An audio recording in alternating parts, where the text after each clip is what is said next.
Guys, I want to talk to you all about the 3 stages of life that I like to categorize ourselves in order to help us deepen our own understanding of our self-actualization.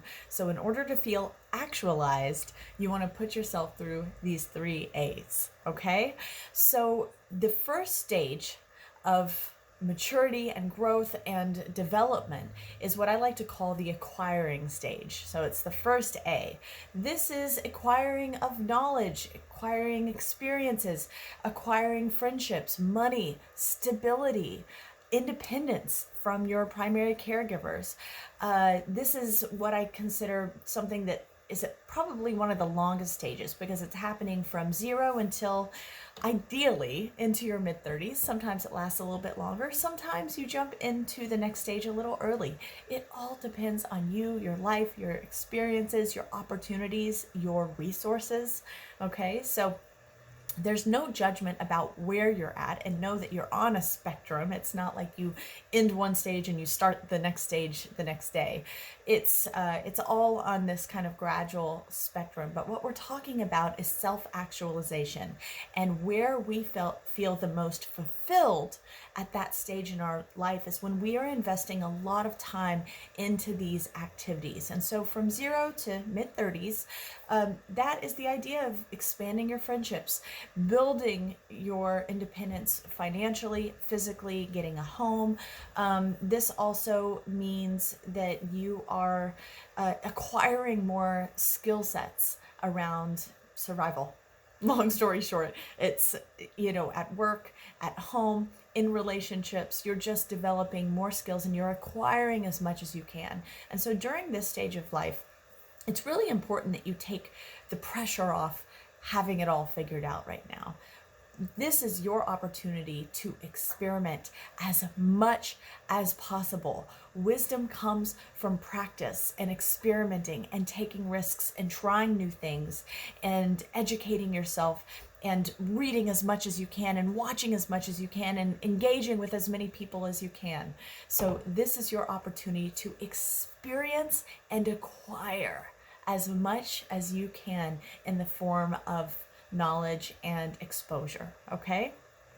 The next stage that you eventually kind of evolve into is what I like to call the applying stage, the application stage.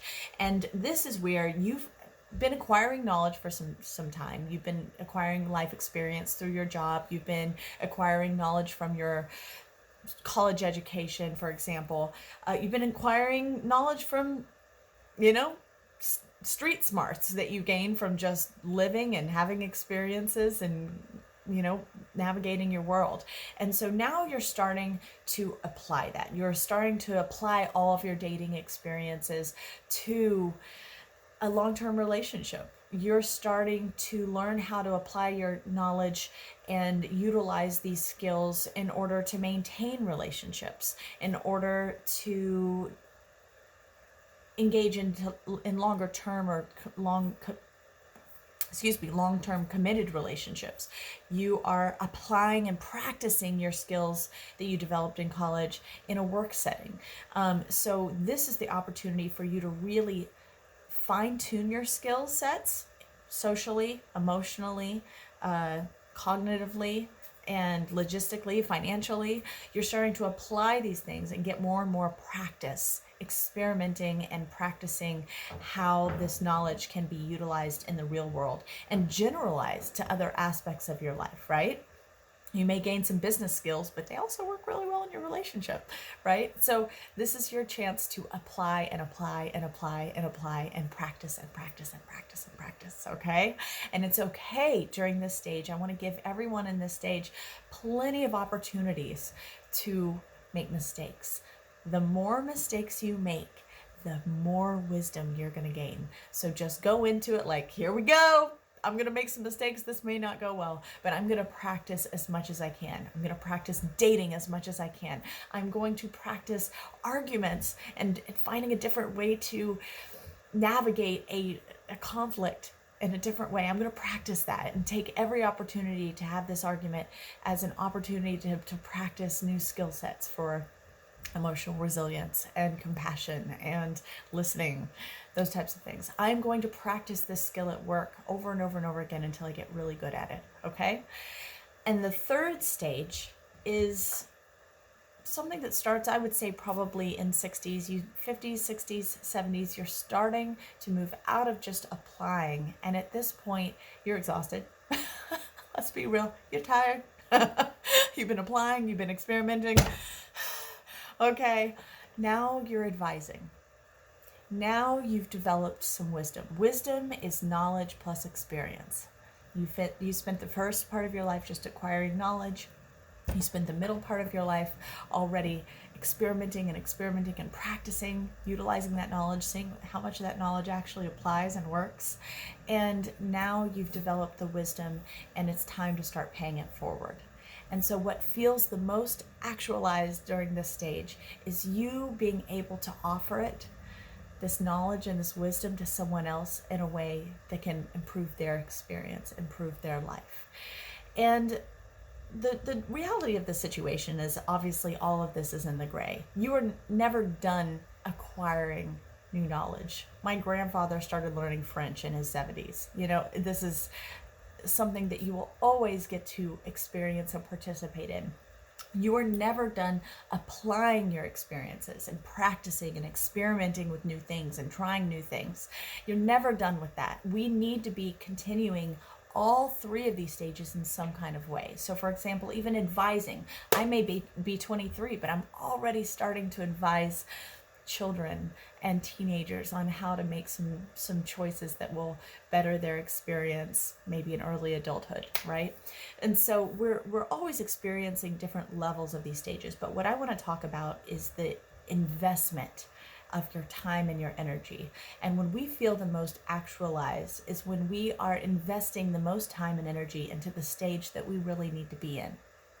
And sometimes that takes swallowing what stage you're actually in right now. Sometimes that means you may have moved back into the acquiring stage, like you're starting out with a new job and decided to make a big career change, and so you're starting over again, going back to school, and that's okay. And so what you do in acknowledging that that's the place you're in is you give yourself permission to invest more of your time, your energy into activities that will help you actualize that stage that you're in. So I want to ask you all, where are you guys at right now?